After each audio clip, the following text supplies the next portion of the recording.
Hi friends, ಎಲ್ರಿಗೂ ನಮಸ್ಕಾರ. ನಾನು ಈ ದಿನ ತುಂಬಾ ರುಚಿಯಾಗಿರುವಂಥ ರಾಗಿ ರೊಟ್ಟಿ ಹುರುಳಿಕಾಳು ಚಟ್ನಿ ಯಾವ ರೀತಿ ಮಾಡೋದು ಅಂತ ತಿಳಿಸ್ಕೊಡ್ತಾ ಇದ್ದೀನಿ. ಆರೋಗ್ಯಕ್ಕಂತೂ ತುಂಬಾ ಒಳ್ಳೆಯದು. ಈ ರಾಗಿ ರೊಟ್ಟಿ ಸ್ಪೆಷಲ್ ಏನಪ್ಪ ಅಂದರೆ ಮೊರದಲ್ಲಿ ತಟ್ಟಿ ಮಾಡಿರುವಂಥ ರಾಗಿ ರೊಟ್ಟಿ. ಹಳ್ಳಿ ಸೈಡೆಲ್ಲ ಇದೇ ರೀತಿಯೇ ಮಾಡೋದು, ತುಂಬಾ ಟೇಸ್ಟಿಯಾಗಿರುತ್ತೆ. ಇದ್ರ ಜೊತೆ ಹುರುಳಿಕಾಳು ಚಟ್ನಿ ಇದ್ರಂತೂ 2 ರೊಟ್ಟಿ ತಿನ್ನೋರು 4 ರೊಟ್ಟಿ ತಿಂತಾರೆ, ಅಷ್ಟು ರುಚಿಯಾಗಿರುತ್ತೆ. ಹಾಗಾದರೆ ತಡ ಯಾಕೆ, ರಾಗಿ ರೊಟ್ಟಿ ಹುರುಳಿಕಾಳು ಚಟ್ನಿ ಯಾವ ರೀತಿ ಮಾಡೋದು ಅಂತ ನೋಡೋಣ. ಮೊದಲನೇದಾಗಿ ನಾನು ಹುರುಳಿಕಾಳು ಚಟ್ನಿ ಯಾವ ರೀತಿ ಮಾಡೋದು ಅಂತ ತಿಳಿಸ್ಕೊಡ್ತೀನಿ. ಸ್ಟವ್ ಮೇಲೆ ಒಂದು ಪ್ಯಾನ್ ಇಟ್ಕೊಂಡಿದ್ದೀನಿ. ಪ್ಯಾನ್ಗೆ ಮೆಜರ್ಮೆಂಟ್ ಕಪ್ಪಲ್ಲಿ ಅರ್ಧ ಕಪ್ ಆಗೋಷ್ಟು ಹುರುಳಿಕಾಳನ್ನು ಕ್ಲೀನ್ ಮಾಡಿಬಿಟ್ಟು ಸೇರಿಸ್ಕೊಂಡಿದ್ದೀನಿ. ಮೀಡಿಯಮ್ ಫ್ಲೇಮಲ್ಲಿ ಇಟ್ಬಿಟ್ಟು ಒಂದು 2 ನಿಮಿಷ ಹುರ್ಕೋತಾ ಇದ್ದೀನಿ. ಹುರುಳಿಕಾಳು ಉರಿಬೇಕಾದ್ರೆ ಸ್ವಲ್ಪ ಘಮ ಬರಬೇಕು ಮತ್ತು ಚಿಟಪಟ ಅಂತ ಸಿಡಿಬೇಕು, ಸ್ವಲ್ಪ ಕಲರ್ ಚೇಂಜ್ ಆಗಬೇಕು, ಅಲ್ಲಿವರೆಗೂ ಹುರ್ಕೋಬೇಕು. ನಾವು ಸ್ವಲ್ಪ ಹುರ್ಕೊಂಡು ಚಟ್ನಿ ಮಾಡಿದ್ರೆ ಚೆನ್ನಾಗಿರೋದಿಲ್ಲ.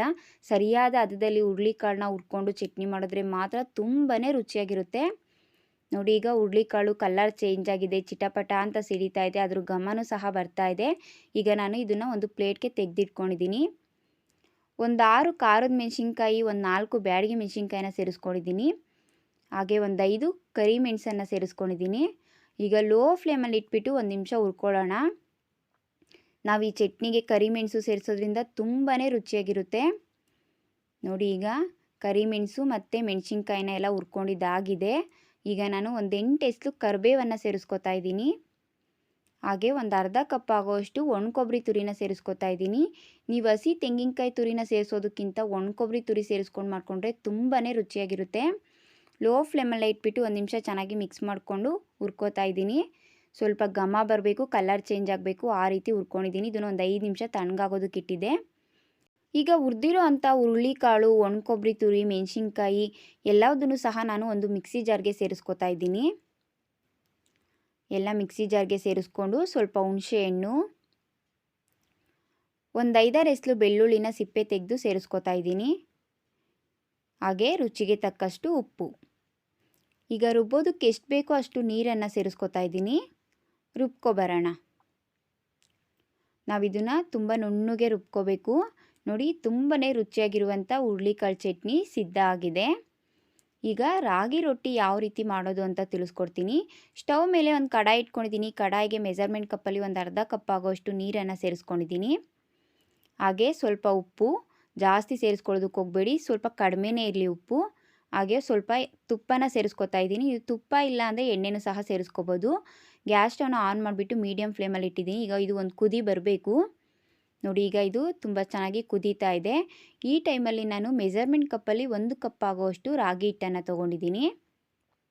ಈ ರಾಗಿ ಹಿಟ್ಟನ್ನು ಪೂರ್ತಿ ಸೇರಿಸೋದಕ್ಕೆ ಹೋಗಬೇಡಿ, ಒಂದು 3/4 ಭಾಗದಷ್ಟು ಹಿಟ್ಟನ್ನು ಸೇರಿಸ್ಕೊಳ್ಳಿ. ನೋಡಿ, ನಾನೊಂದು 3/4 ಭಾಗದಷ್ಟು ಹಿಟ್ಟನ್ನು ಸೇರಿಸಿ ಒಂದು 1/4 ಭಾಗದಷ್ಟು ಹಿಟ್ಟನ್ನು ಹಾಗೆ ತೆಗೆದಿಟ್ಕೋತಾ ಇದ್ದೀನಿ. ಈಗ ಗ್ಯಾಸ್ ಸ್ಟವ್ನ ಆಫ್ ಮಾಡಿಬಿಟ್ಟು ಎಲ್ಲ ಒಂದ್ಸರಿ ಚೆನ್ನಾಗಿ ಕೈ ಆಡಿಸ್ಕೊಂಡು ಮಿಕ್ಸ್ ಮಾಡ್ಕೊಳ್ಳೋಣ. ನಾವು ತುಪ್ಪ ಅಥವಾ ಎಣ್ಣೆ ಸೇರಿಸೋದ್ರಿಂದ ರಾಗಿ ರೊಟ್ಟಿ ತುಂಬಾ ಸಾಫ್ಟಾಗಿರುತ್ತೆ, ತುಂಬಾ ಟೇಸ್ಟಿಯಾಗಿರುತ್ತೆ. ಅದರಲ್ಲೂ ಎಣ್ಣೆಗಿಂತ ತುಪ್ಪ ಸೇರಿಸ್ಕೊಂಡು ಮಾಡ್ಕೊಂಡು ತಿಂದ್ರಂತೂ ಅದ್ರ ರುಚಿನೇ ಬೇರೆ ಇರುತ್ತೆ. ನೋಡಿ, ಈಗ ಎಲ್ಲ ನಾನು ಚೆನ್ನಾಗಿ ಮಿಕ್ಸ್ ಮಾಡ್ಕೊಂಡಿದ್ದೀನಿ. ಈಗ ಇದನ್ನು ನಾನು ಒಂದು ಬೌಲ್ಗೆ ಸೇರಿಸ್ಕೊತಾ ಇದ್ದೀನಿ. ಎಲ್ಲ ಸಹ ನೀಟಾಗಿ ತೆಗೆದುಬಿಟ್ಟು ಬೌಲ್ಗೆ ಸೇರಿಸ್ಕೊಂಡಿದ್ದೀನಿ. ನೋಡಿ, ಇನ್ನೂ ಅದು ಸ್ವಲ್ಪ ಬಿಸಿನೇ ಇದೆ, ಸ್ವಲ್ಪ ಉಗುರು ಬೆಚ್ಚಗಿರಬೇಕು, ಅಷ್ಟಿದ್ರೆ ಸಾಕು ನಾವು ಹಿಟ್ಟನ್ನು ಕಲಿಸ್ಕೋಬೇಕಾದ್ರೆ. ಈಗ ನಾನು ತೆಗೆದಿಟ್ಟಿರೋ ಅಂಥ ಹಿಟ್ಟನ್ನು ಸಹ ಸೇರಿಸ್ಕೊತಾ ಇದ್ದೀನಿ. ಈಗ ನಾನು ಎಲ್ಲ ಒಂದ್ಸರಿ ಚೆನ್ನಾಗಿ ಮಿಕ್ಸ್ ಮಾಡ್ಕೊತೀನಿ. ನಾನು ಸಪ್ರೇಟ್ ಒಂದಿಷ್ಟು ಹಿಟ್ಟನ್ನು ಸೇರಿಸ್ಕೊಂಡಿದ್ನಲ್ವ, ಅದು ಮತ್ತು ಕಡಾಯಲ್ಲಿರೋ ಹಿಟ್ಟು ಎಲ್ಲ ಒಂದ್ಸರಿ ಚೆನ್ನಾಗಿ ಮಿಕ್ಸ್ ಮಾಡಿಕೊಂಡು ಸ್ವಲ್ಪನೇ ನೀರನ್ನು ಸೇರಿಸ್ಕೊಂಡು ಚಪಾತಿ ಹಿಟ್ಟಿನ ಅದಕ್ಕೆ ಕಲಿಸ್ಕೋಬೇಕು. ಒಂದೇ ಸರಿ ನೀರನ್ನು ಸೇರಿಸ್ಕೊಳ್ಳೋದಕ್ಕೆ ಹೋಗ್ಬೇಡಿ, ಜಾಸ್ತಿ ಆಗಿಬಿಡುತ್ತೆ. ಆದಷ್ಟು ನೋಡಿಕೊಂಡು ಸ್ವಲ್ಪನೇ ನೀರನ್ನು ಸೇರಿಸ್ಕೊಂಡು ಚಪಾತಿ ಹಿಟ್ಟಿನ ಅದಕ್ಕೆ ಕಲಿಸ್ಕೊಳ್ಳೋಣ. ಚೆನ್ನಾಗಿ ನಾದ್ಕೊಂಡು ಕಲಿಸ್ಕೋಬೇಕು, ಆವಾಗ ರೊಟ್ಟಿ ತುಂಬಾ ರುಚಿಯಾಗಿರುತ್ತೆ, ತುಂಬ ಸಾಫ್ಟಾಗೂ ಇರುತ್ತೆ. ನೋಡಿ, ಈಗ ನಾನೆಲ್ಲ ಸ್ವಲ್ಪನೇ ನೀರನ್ನು ಸೇರಿಸ್ಕೊಂಡು ಹಿಟ್ಟನ್ನು ಚೆನ್ನಾಗಿ ನಾದ್ಕೋತಾ ಇದ್ದೀನಿ. ನೋಡಿ, ಈಗ ನಾನು ಚಪಾತಿ ಹಿಟ್ಟಿನ ಅದಕ್ಕೆ ಸರಿಯಾಗಿ ಕಲಿಸ್ಕೊಂಡಿದ್ದೀನಿ, ಕೈಗೇನು ಅಂಟುತ್ತಾ ಇಲ್ಲ, ಈ ರೀತಿ ಕಲಸಿಟ್ಕೋಬೇಕು. ರಾಗಿ ಹಿಟ್ಟನ್ನು ನಾನು ಚಪಾತಿ ಹಿಟ್ಟಿನದಕ್ಕೆ ಸರಿಯಾದ ಹದದಲ್ಲಿ ಕಲಿಸ್ಕೊಂಡಿದ್ದೀನಿ. ಈಗ ನಾನು ಒಂದು ಮೊರ ತೊಗೊಂಡಿದ್ದೀನಿ. ಮೊರದ ಮೇಲೆ ಸ್ವಲ್ಪ ರಾಗಿ ಹಿಟ್ಟನ್ನು ಸೇರಿಸ್ಕೊತಾ ಇದ್ದೀನಿ. ಹಾಗೆ ನಾನು ಕಲಸಿಟ್ಟಿರುವಂಥ ಹಿಟ್ಟನ್ನು ತೊಗೋತಾ ಇದ್ದೀನಿ. ನಾವು ಚಪಾತಿ ಮಾಡೋದಕ್ಕೆ ಎಷ್ಟು ಹಿಟ್ಟನ್ನು ತೊಗೋತೀವೋ ಅದಕ್ಕಿಂತ ಸ್ವಲ್ಪ ಜಾಸ್ತಿನ ತೊಗೋಬೇಕು. ನೋಡಿ ಈಗ ನಾನು ಚೆನ್ನಾಗಿ ಕೈಯಲ್ಲಿ ನಾದ್ಕೋತಾ ಇದ್ದೀನಿ. ನಾವೆಷ್ಟು ಚೆನ್ನಾಗಿ ನಾದ್ಕೋತೀವೋ ಅಷ್ಟು ಚೆನ್ನಾಗಿ ರಾಗಿ ರೊಟ್ಟಿ ಬರುತ್ತೆ. ತುಂಬಾ ಸಾಫ್ಟಾಗಿರುತ್ತೆ. ನೋಡಿ ಈಗ ರೌಂಡ್ ಶೇಪ್ ಮಾಡಿಟ್ಕೊಂಡಿದ್ದೀನಿ. ಈಗ ನಾನು ರಾಗಿ ಹಿಟ್ಟಲ್ಲಿ ನಾನು ಕಲಸಿಟ್ಟಿರುವಂಥ ಹಿಟ್ಟನ್ನೆಲ್ಲ ಚೆನ್ನಾಗಿ ಸ್ಪ್ರೆಡ್ ಮಾಡ್ಕೋತಾ ಇದ್ದೀನಿ. ನೋಡಿ ಎರಡೂ ಸೈಡು ಸಹ ತುಂಬ ಚೆನ್ನಾಗಿ ಸ್ಪ್ರೆಡ್ ಆಗಿದೆ. ಈಗ ನಾನು ತಟ್ಟುತ್ತಾ ಇದ್ದೀನಿ ಮೊರದಲ್ಲಿ. ನಾವು ಎಷ್ಟು ಸಾಫ್ಟಾಗಿ ತಟ್ತೀವೋ ಅಷ್ಟು ತುಂಬಾ ಚೆನ್ನಾಗಿ ಬರುತ್ತೆ ರೊಟ್ಟಿ. ನೀವು ತುಂಬ ರಫಾಗೆಲ್ಲ ತಟ್ಟಕ್ಕೆ ಹೋದರೆ ಸೈಡಲ್ಲೆಲ್ಲ ಕಿತ್ತೋಗ್ಬಿಡುತ್ತೆ. ಆದಷ್ಟು ನೋಡಿಕೊಂಡು ಸಾಫ್ಟಾಗೆ ತಟ್ಕೊಳ್ಳಿ. ನಿಮ್ಗೆ ಈ ರೀತಿ ತಟ್ಟೋದು ಬರಲ್ಲ ಅನ್ನೋ ಅಂಥವ್ರು ಚಪಾತಿ ಮಣೆ ಬರುತ್ತಲ್ವ, ಆ ಮಣೇಲಿ ಸಹ ಒಸ್ಕೋಬೋದು. ಚಪಾತಿ ಒಸಿತಾರಲ್ವ ಆ ರೀತಿ. ನಿಮ್ಗೆ ಎಷ್ಟು ತೆಳುವಾಗಿ ಬೇಕೋ ಅಷ್ಟು ತೆಳುವಾಗಿ ತಟ್ಕೊಳ್ಳಿ. ನಾನು ತೋರಿಸಿರೋ ಅಂಥ ಹದದಲ್ಲಿ ಸರಿಯಾಗಿ ಮಾಡಿಕೊಂಡ್ರೆ ಈ ರೀತಿ ನೀವು ಮರದಲ್ಲೇ ತಟ್ಕೊಂಡು ಮಾಡ್ಕೋಬೋದು. ನೋಡಿ ನಾನು ರೌಂಡ್ ಶೇಪಲ್ಲಿ ತುಂಬ ತೆಳುವಾಗಿ ತಟ್ಟಿದ್ದೀನಿ. ಈಗ ನಾನು ಕೆಳಗಡೆ ಇರುವಂಥ ರಾಗಿ ಹಿಟ್ಟನ್ನೆಲ್ಲ ತೆಗಿತಾ ಇದ್ದೀನಿ ಕೈಯಲ್ಲಿ. ಈ ರೀತಿ ಅಂದರೆ ರಾಗಿ ಹಿಟ್ಟೆಲ್ಲ ಕೆಳಗಡೆ ಉದುರುತ್ತೆ. ಸ್ಟವ್ ಮೇಲೆ ಹೆಂಚಿಟ್ಕೊಂಡಿದ್ದೀನಿ. ಹೆಂಚು ಬಿಸಿಯಾಗಿದೆ. ಈಗ ನಾನು ರಾಗಿ ಹಿಟ್ಟನ್ನು ಸೇರಿಸ್ಕೊಂಡಿದ್ನಲ್ವ ಆ ಭಾಗನ ಮೇಲೆ ಬರೋ ರೀತಿ ರೊಟ್ಟಿನ ಸೇರಿಸ್ಕೊಂಡಿದ್ದೀನಿ ಹೆಂಚಿಗೆ.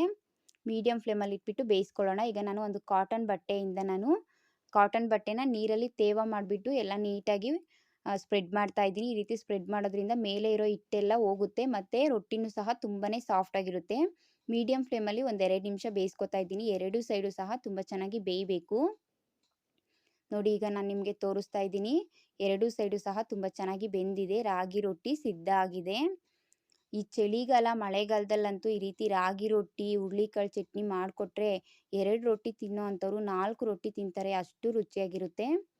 ಖಂಡಿತವಾಗ್ಲೂ ಈ ವಿಡಿಯೋ ಇಷ್ಟ ಆಗಿದೆ ಅಂತ ತಿಳ್ಕೊತೀನಿ. ಈ ವಿಡಿಯೋ ಇಷ್ಟ ಆದರೆ ನಿಮ್ಮ ಫ್ರೆಂಡ್ಸು, ನಿಮ್ಮ ಫ್ಯಾಮಿಲಿಗೆ ಶೇರ್ ಮಾಡೋದ್ರ ಮೂಲಕ ನನಗೆ ಸಪೋರ್ಟ್ ಮಾಡಿ.